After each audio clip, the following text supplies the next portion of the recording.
Namo fundamental teacher Sakyamuni Buddha. Namo fundamental teacher Sakyamuni Buddha. Namo fundamental teacher Sakyamuni Buddha.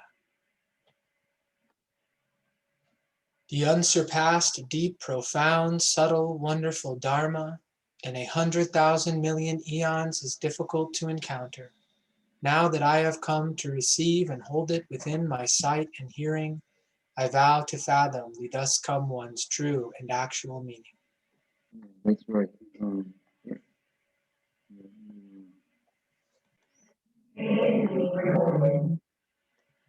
Good. So I think last time we we stopped at one here. Remember we learned about this, right? This is the wrong view, right?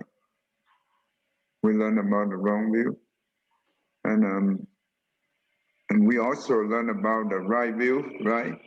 So about the sixth property, but in the Surangama Sutra, it's about 7 property. That means include view property, and also the 6 media of sensory contact and 18 exploration intellect. So this is the right view. And we understand why this 7 property or 6 property is the right view, right? Do you have any question on this, William? Why the right view? Right. The view property, that was, we discussed about how in the Alaya consciousness there is the marks division and the view division, and the view is the, because I am mixing up the marks and the view. The view is the knowledge. The view is the knowledge about it. The marks are the appearance of it. Right. Okay, so marks, that makes sense. View, that makes sense. Okay. So then basically the view is the one seeing the mark. And you can also put it that way too. Okay. Like, the view is the subject, the mark is the object, you can put that way. Because the knowledge, just like the subject, right? The parent is just like the object, right? Yes. So, we know that the first fire property, that means the earth property, let's put a property, fire property, wind property, space property, it represents for all being, right? Only for the non-living being. Okay? It's just like phenomena, right?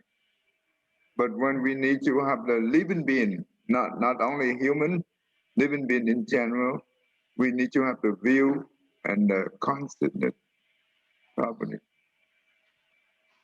Okay. Mm-hmm. Sorry.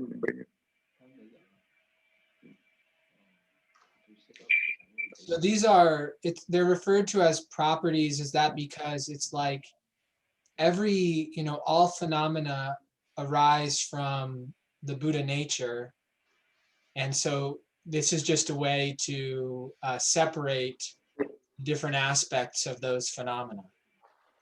Mm. Yeah, everything is right from the Buddha nature. So everything is built on top of the emptiness, right? That's also the same thing. So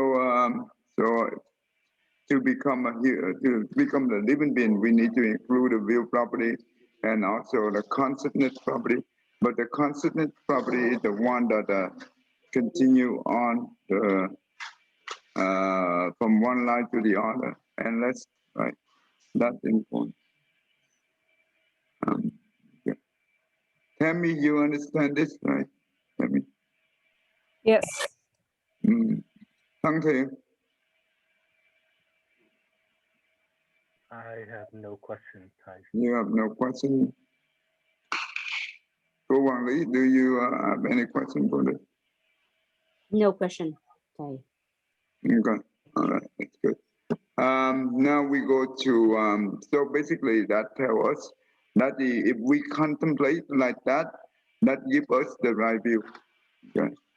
And that's why the Buddha said that this Dhamma taught by me is unreputed, undivided, landless, not faulted by knowledgeable contemplators and Brahma. Okay. So the sixth media and of sense contact and 18 exploration, I think we are talking about that is the sixth faculty, right? And this thing here, go on, Lee, go ahead and you can read this one. There are 18 explorations for the intellect. Seeing a form via the eye, one explores a form that can act as the basis for happiness. One explores a form that can act as the basis for unhappiness. One explores a form that can act as the basis for equanimity. Hearing a sound via the ear, smelling an aroma via the nose, tasting a flavor via the tongue, touching a tactile sensation via the body, cognizing an idea via the intellect. One explores an idea that can act as a basis for happiness. One explores an idea that can act as the basis for unhappiness. So, any idea on that? I think you change the slide. One explores an idea that can act as a basis for equanimity. It's kind of straightforward. Do you know this is similar to what we have learned, right, in the past? Right. Yes. This is what we call the similar to the Buddhist psychology.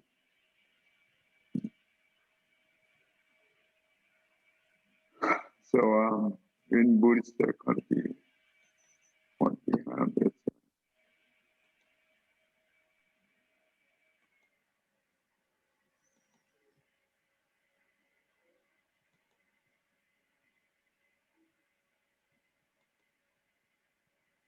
okay. So in Buddhist psychology, what we learn here is the first five sense, right? So whenever they contact with the object, right, for the sight, the eye, that means they contact with the form, the visual object, the ear, hearing, that means contact with the sound, smell, contact with the odor, right, and the tongue contact with the taste, right. The nose is contact with the smell, basically, and the body contact with the touch. So all this thing here, this is the contact. When we contact, the mind constantly will pay attention to it. Right? They pay attention to the object, not to the subject. The object, therefore, the feeling arise. And the feeling, they have three types of feeling. Pleasure, unpleasure, neither pleasure nor unpleasure. That we call neutral, right? So those are the three types of the feeling. So basically, in here, they they teach that much. But they did not go further. But when we use in the Buddhist psychology, we will see the emotional. It arrives when we pay attention to it. The feeling arrives. It might control the perception, right? That's why the manas seventh concept is the one we call emotional affliction. They're due to the four cell layer we call cell delusion, cell view, cell prime, cell love. This is the most, this is the troublemaker for all of our suffering. Okay, all the suffering we have come from here. Therefore, when we learn the consonant only, we understand this, and therefore we know how to transform it. If we do not know this, then we have no idea how to transform it, then there is no way for us to transform the emotional affliction into happiness. Therefore, this truth right here, when we put together, this is where the Buddha teaches. This is the right view. If we be able to contemplate like this, and just similar to Buddhist psychology, we will be able to reduce the suffering and have more happiness. That's the whole idea of the Buddhist teaching. Okay. Um,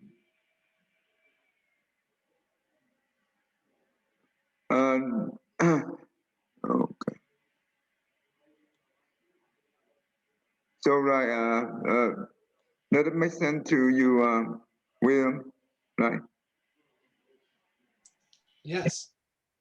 Usually when we read this thing without the explanation, this thing cannot make any sense, right?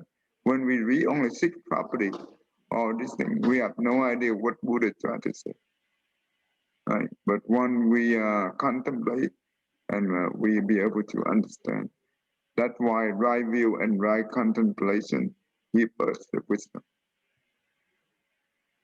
Okay, that's important. That's very important. And some of the objects of contemplation that the Buddha gave would certainly give rise to displeasure.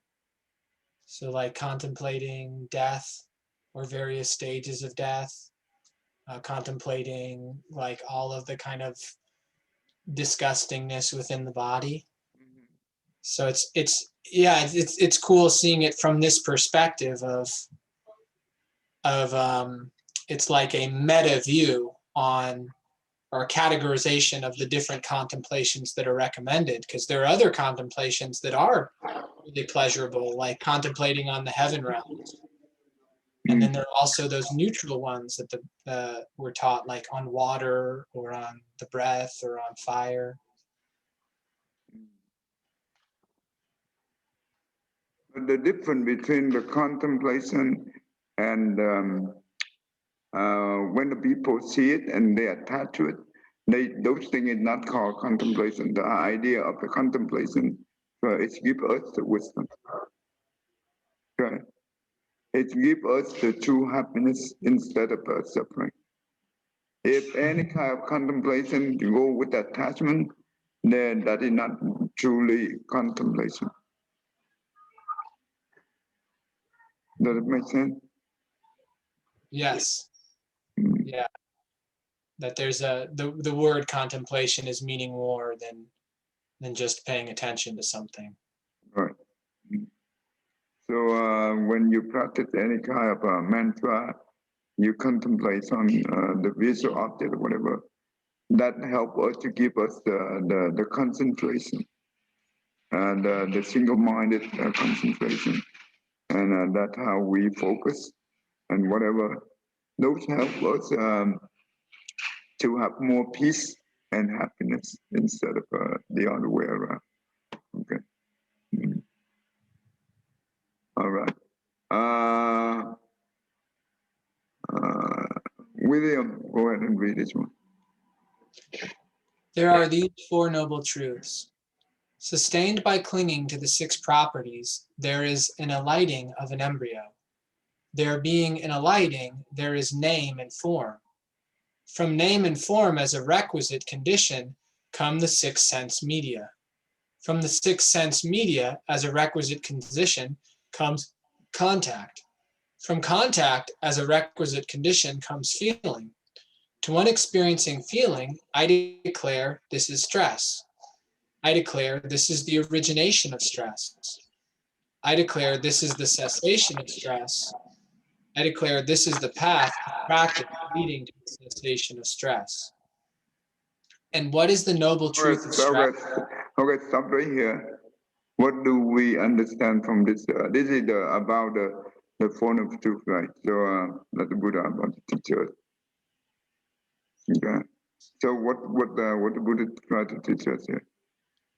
So here, talking about clinging to the 6 properties, that would be an expression of desire coming out of ignorance. So if I am clinging to any of these properties because that's everything is made up of that. That's what leads to reincarnation, is that there's still desire that's driving us back into another form to be able to experience those desires. And then once there is, this, once you have the embryo, well, name and form are going to follow because there'll be, if we're humans, there's a language there. What do you And name so and form mean? What do you name and form mean in this case? it's the distinguishing mechanism of the mind, where the mind can separate this from that, can separate self and other, and then it can describe it, it can give it a name and a description. Is that the Oh, case? it's the matter, that means the body and the mental or the mind. Remember, this is similar to the traveling we learned, right? Yes. This Yeah. is similar to traveling we learned. Okay. Substance by lynching to the sixth property, that means represent the body, represent the five skandha or the body. When we die, right, we lose the old body. We automatically seek for the new body. That means the rebirth, right? Therefore, when we link to it, then what does it mean? That means the power of our karma will cause us, cause the consciousness will enter into the womb. The mother womb, that where the fetus, or we call the kalala, it's a combination of the consciousness and the father's sperm and the mother age that will the combination of the three, it creates the kalala. This is the beginning of the human embryo, or we call it fetus. Okay, and that's where in the mother womb, every week we have the different name of the power wind, right? The karma wind name. They will create the fitted body. That's what we will see the name and form. They will develop every week. Okay. And in week number 19, we have all 8 consonants already for the fetus. That's about this one. And when the baby come out, it's already have the 6th sense. That means the 6th sense in here. That means the 6 faculty. That means the eye, the ear, the nose, the tongue, the body, and the mind consciousness. And go with the 6th sense object, right? So that's where we are talking about. And from the 6th sense media, it will condition for the contact day, where the contact, the faculty contact with the sense object. That is where the contact happen. When it happen, the feeling arise and they stop right here. This is where the Buddha talk about the 4 noble truths. And this is the stress. That is the truth of the suffering. This is the origination of stress. This is the true cause of the suffering. This is the cessation of stress. That means the true end of the suffering. This is the path, practice leading to the sensation of stress. That means the path leading to the end of suffering. So that are the 4 noble truths. So basically, the emotion, this will come back to our mana consciousness. That is where we call emotional affliction. That is the troublemaker. And that's why start from there, we have suffering. Therefore, we need to find out the cause of the suffering. Therefore, every suffering, they have an end to that suffering. And how do we end? We will practice the Eightfold Path. That's basically it. Okay.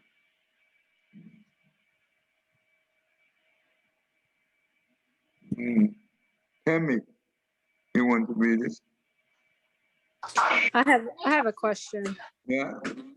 So does Buddhism agree that when you're the fetus, when you're in the mother's womb, that you can have emotions then? The fetus have emotion? Yes. No, fetus at that time, the fetus not yet developed, fully developed. How could they have emotion?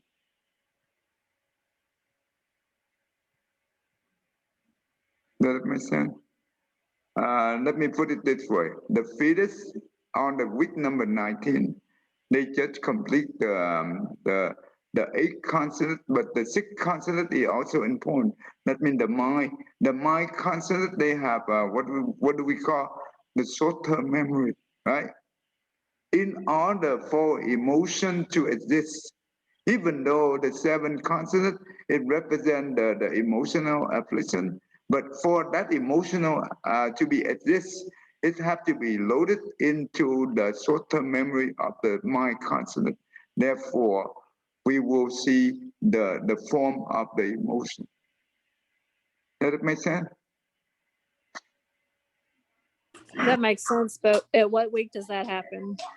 Oh, no. During this time, baby have well, uh,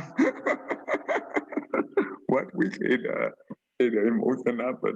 No, actually, the baby does not have this kind of emotion yet because they well, they just the fetus is just developed, right?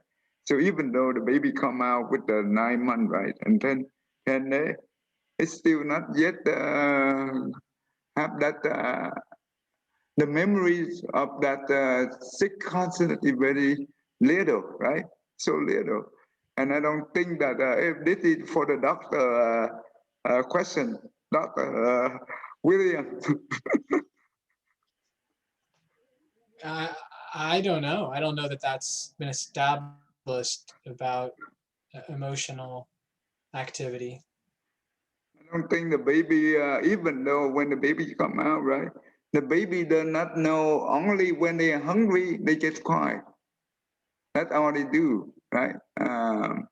Because they cannot communicate. The reason they cannot communicate is because the mind, the memory of the mind is not fully developed in terms of more memory, right?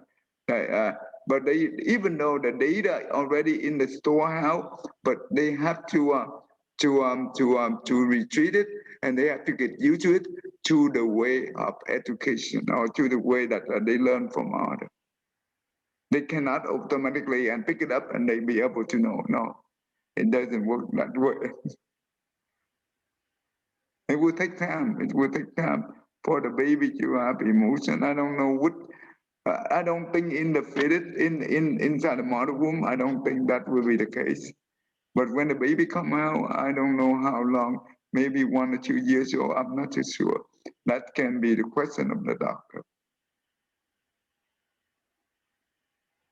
But everything happened in the form of existence. It would rely on the mind constant short-term memory. If short-term memory is fully developed, and that means you have a lot of memory. Let's say that when we have the computer, right? When we have only 1K of 1K of RAM, right? Nothing can be loaded in there, right? But when you have 1 gig of that means 1 million of KB, well, that's different, right?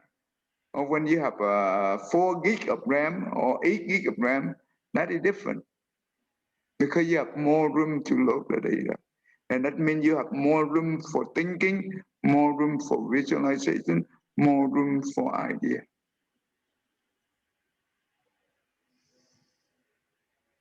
This is they have to learn, even though the data already in the storehouse constant in the past, but the data cannot be able to manifest by itself and to be able to because we have new body and we have to get used to this body and to be able to use our data.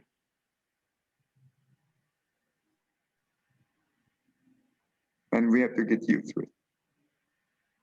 That's why the education is important. I hope if does this help? It helps, but I don't agree with it. I think that emotion is felt within the womb. I don't know that if it's processed, like, but I think it's still felt. Let me put it this way. The week 19, they have the mana consciousness. Yes, you can say that emotional is already there, but we cannot see and be able to distinguish the baby have emotion. The only thing is when they cry, maybe you can call that emotion, right? That also work. Because whenever the seven consciousness, the mana consciousness exists, that is the emotion start kick in. So the week number 19 is the time that all this consciousness established. So if we go by that, then the answer is yes, emotion is start from week number 19.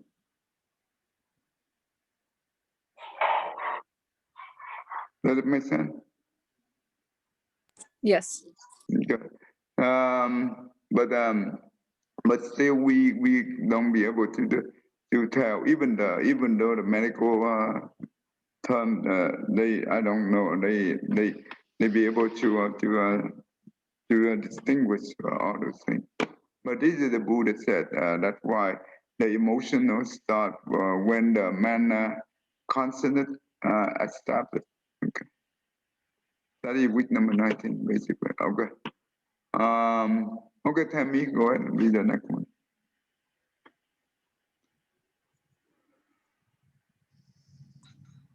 And what is the noble truth of stress? Birth is stress, aging is stress, death is stress, sorrow, lamentation, pain, distress, and despair are stress. Association with what is not loved is stress. Separation from what is loved is stress. Not getting what is wanted is stress. In short, the 5 clinging aggregates are stress. This is called the noble truth of stress. And what is the noble truth of the origination of stress?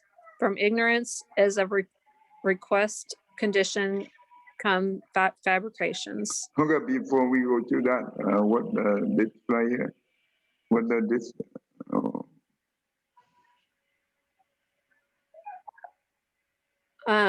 Just that it lists all the different types of suffering, basically the noble truth of suffering with the birth, the aging, and the death, and then all the unpleasant feelings.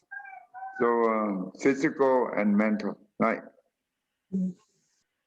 So we have 2 types of stress or 2 types of suffering, physical and mental.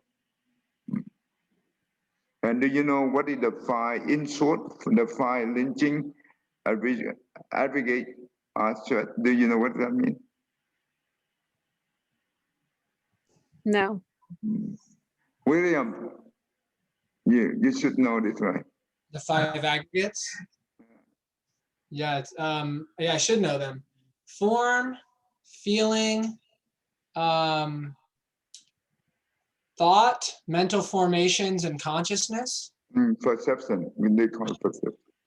Perception, and then mental formations and consciousness. Right.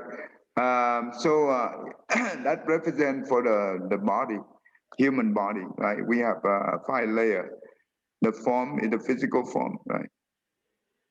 The other 4 is represent for the mental layer. So, but why the 5 lynching aggregate? Sometimes we also use the word called skanda, SKANDHA, the same meaning. Okay. Just for your reference. Okay, well, William, why linking to that it's stress? Because they are impermanent and there's no self present in them. So if we are attaching to any form, that form is bound to change. The same is true of of feeling, of perception, of mental formations, and even of consciousness itself, that it'll go through changes. And that's stressful if we identify with it, because then it feels like our self is changing. And so either, you know, something we like, we lose, something we don't like, we receive. We just can't control it. So it's stressful. Yeah, it's impermanent. Yeah, and no self. That's correct. So when it's impermanent and we do not see as impermanent, we will be stressed. We will suffer. Tell me, does that make sense? Right? Yeah, but I have another question. That's good. Sorry, I keep going back to this, but a few months ago, I recalled, I was sitting with my teacher and I recalled despair coming to me when I was a fetus. So would that align with Buddhism? Could that be possible? Like that it's stored in the 8th storehouse, even as a fetus? Can you repeat the question one more time? Before that, I am missing something. So I recalled a few months ago, I was sitting with my teacher and I recalled despair coming to me when I was in the fetus form. So would that be something that Buddhism would agree that's possible for you to remember being in the fetus form and that emotion coming to you? So you say that when you have a pregnant, is that what you're saying? You have the despair. That means you have stress during the time you have fetus, right? Yes. And what is the question? You said that is that the form of what? Is that possible? Is that possible to recall when you're in the fetus form with that emotion of despair? If you felt that in the fetus form, would that stay in your storehouse? Oh, okay, got it. I understand what your question is. Okay. In the storehouse, basically they store everything, include your stress, your feeling, your emotion. That's correct. Whatever we take in from the outside, they will there.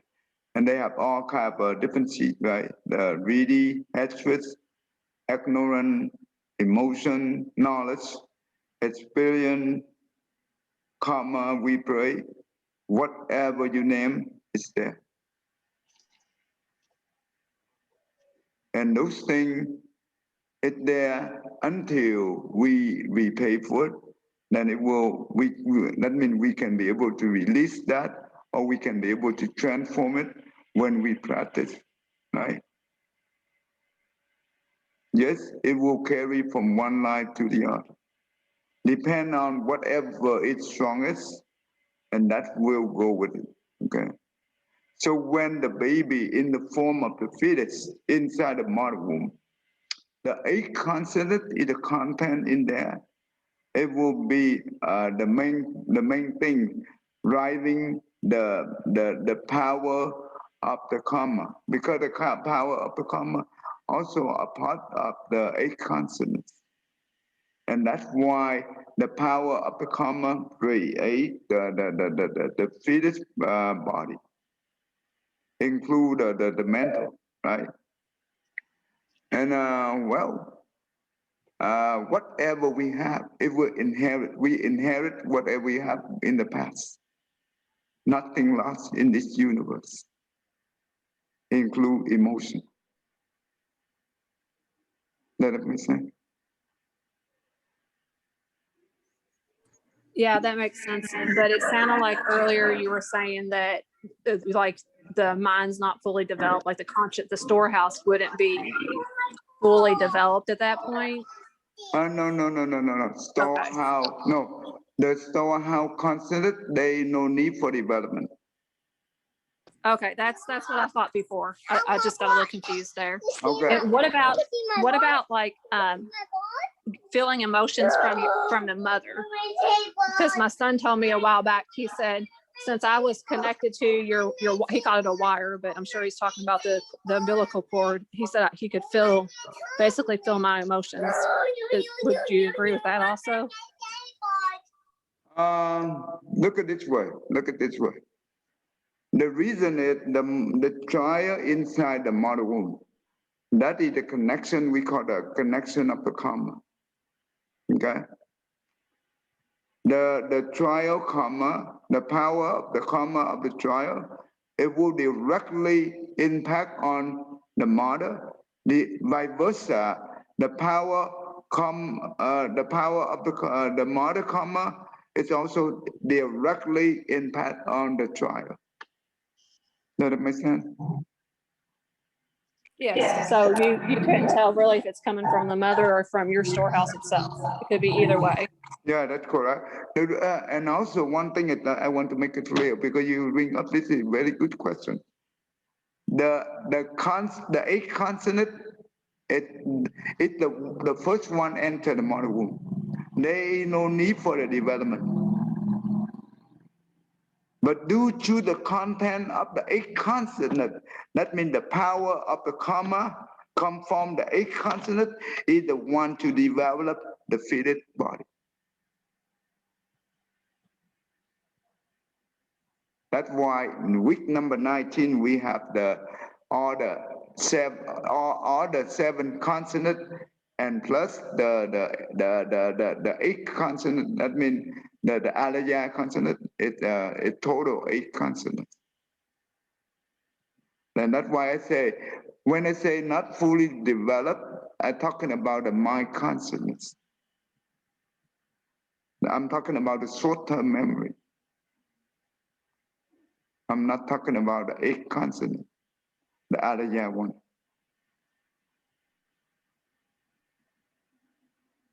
Does it make sense? Yeah, that makes sense. 100%. That's good. Therefore, when the mother go, let's say that when we go to have the ultrasound, and the doctor say that you have the birth defect, do you want to abort it? And you know what? And it's really sad, right? It's really sad when the mom hear that from the doctor. That is it will terrify her. And what can we do during that time? Remember, I teach you. I say you the story about the mother beside the earth stove Bodhisattva sutra, right? Did you read that? Did you see that? When I say you that story, I'm not sure that you were in this class already. Hear me? I don't remember that story, but I know that the master has told stories before of how mothers were able to overcome such circumstances where they've been given this information, but they were able to pray and keep a positive mind and overcome. Okay. Let me quickly here. William, you remember that, William? Yes. Okay, the reason is why when we recite the Buddha teaching, that means the sutra, sincerely, how could that be able to change from bad into good? We are not talking about medical here. We try to use the science to see how that's possible. Can you help me, William? Yeah, I mean, this is one that from a medical's perspective, it's very hard to eradicate all doubt around this idea. But the way I would explain it, if I were to defend it and share it to someone else, this idea would be that just like if you have a certain, let's say, a negative feeling in your body, people when they have a negative feeling in their body, like their body will hurt more. They'll like pain. If they have pain, their pain will be worse. If they're happy, their pain will be lessened. So we can really show that there is this connection between our thinking and physical reality, and even our physiology. So measures of like our heart rate, our blood pressure. So it would make sense in that if the mother is stressed and is experiencing negativity, that could affect the fetus, and then vice versa. If the mother is experiencing this very smooth, equanimous consciousness and this like kind of subtle, pleasant energy, that could have a positive effect on the fetus. And if it wasn't you and Tay telling these stories, I would have even more doubt about it, because it's just, frankly, it's amazing if something like Down syndrome was present and then resolved, because that involves changing the DNA of every single cell in the body, removing that extra chromosome. Certainly, I mean, there are these amazing things that happen, and just because we don't know about a mechanism yet doesn't mean the mechanism can't exist, though. Remember, science is very behind, right? They are not compared to the Buddha wisdom. They're so behind. But thanks to the science, now things become very clear, right? That's a good thing. So before I give my word, Ko Wang Li, what did you think about this?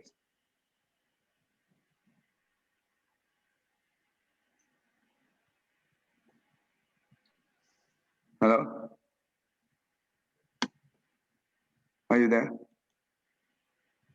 Okay, Thang Thiện, how about you?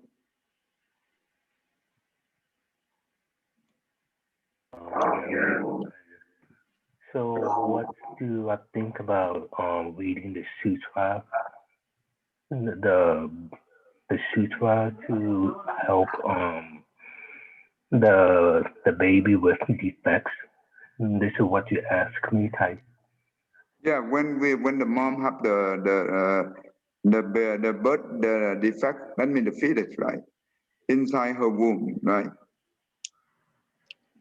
When we recite the sutra, it will be able, the mom be able to transform that birth defect into the good one. So how do we explain this?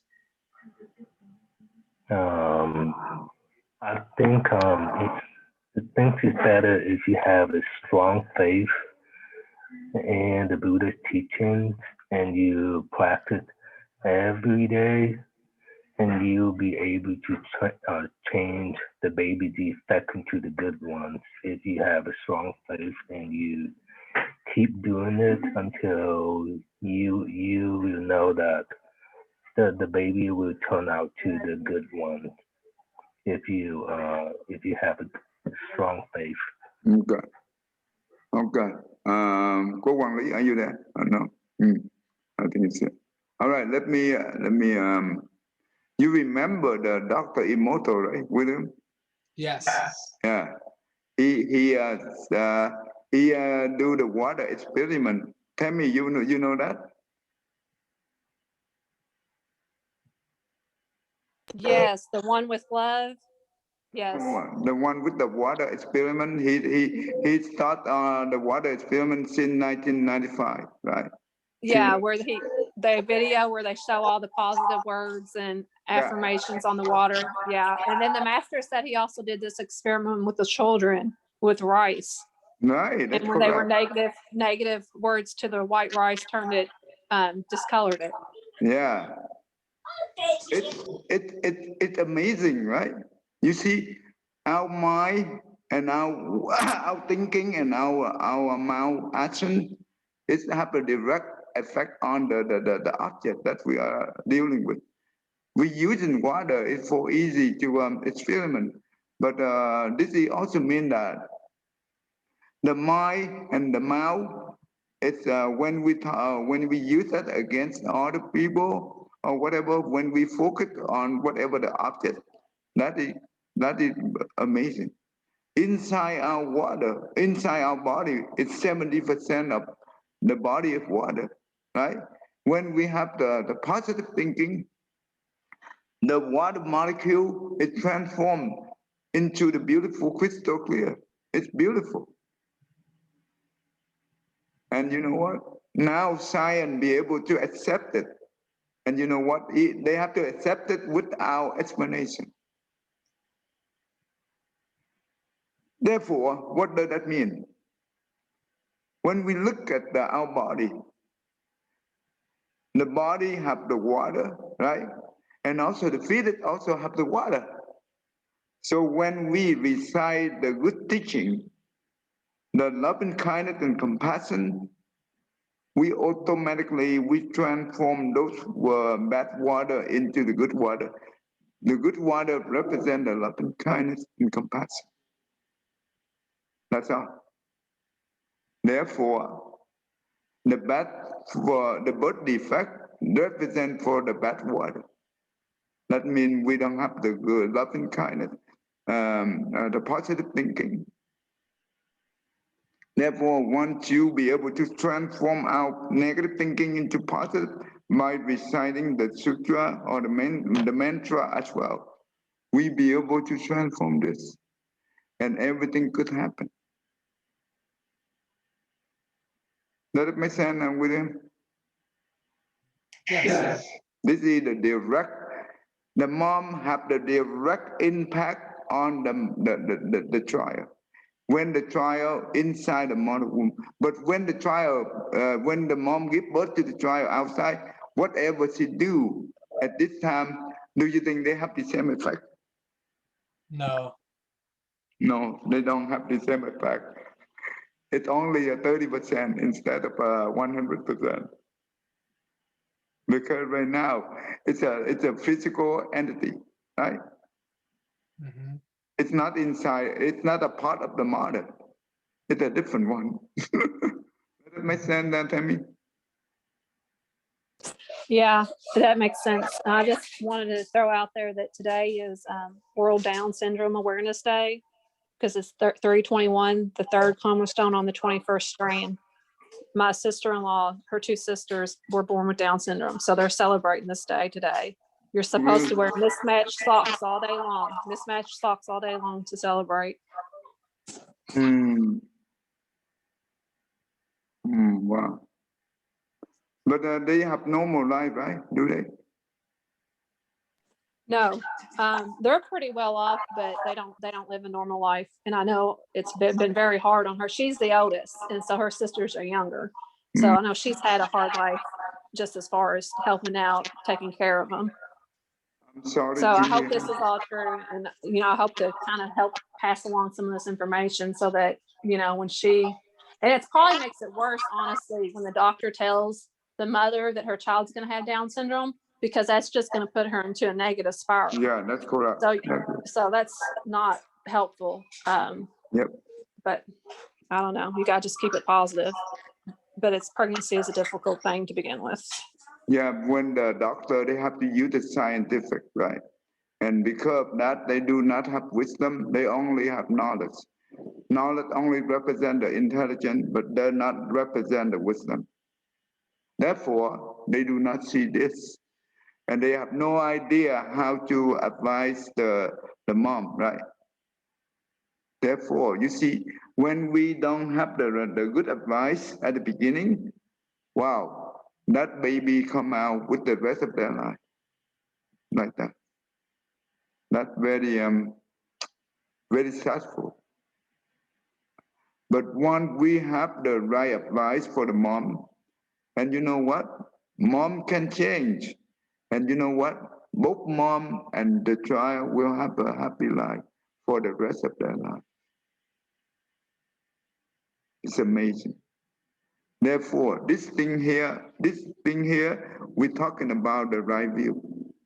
Because right view gives us more happiness and less suffering. But the wrong view gives us suffering more and no happiness.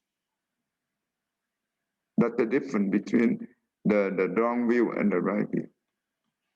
So now I hope that with this kind of teaching in the future, we be able to, I hope we don't see it, but when we hear it about someone have the birth defect, we can advise them into the positive way.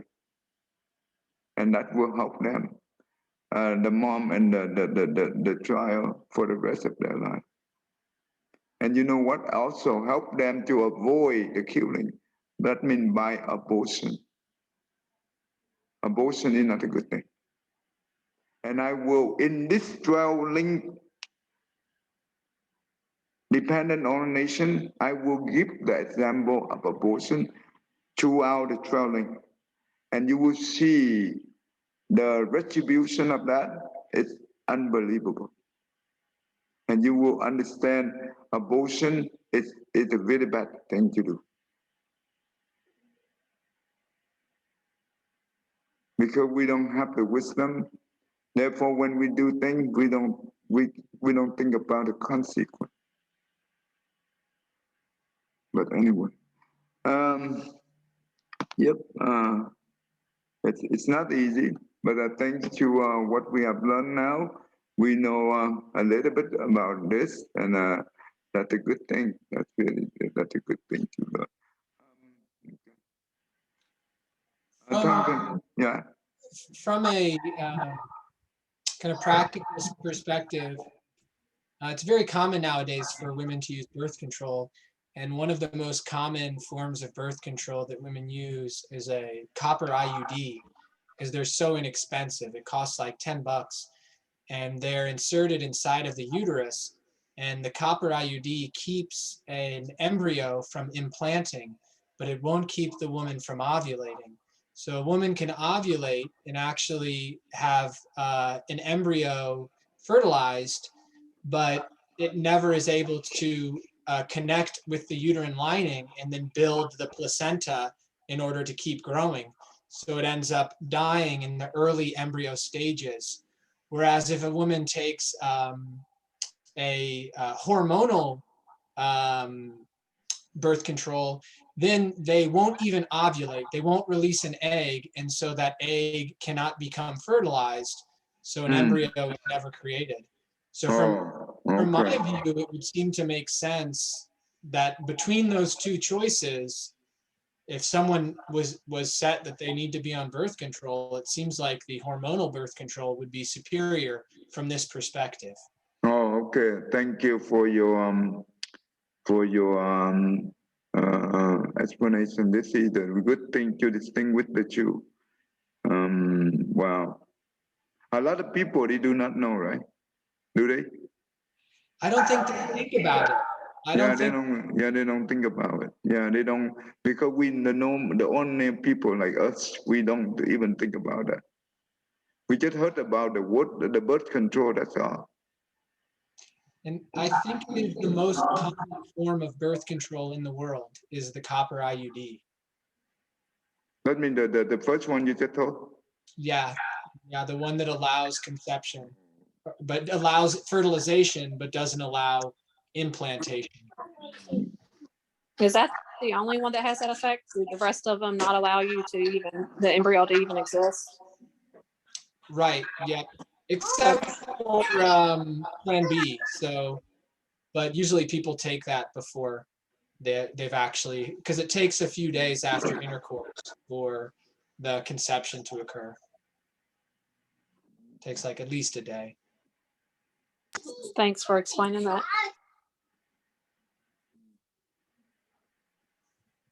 Okay, we will. All right, that's good. That's good to know. Okay, we will stop right here today.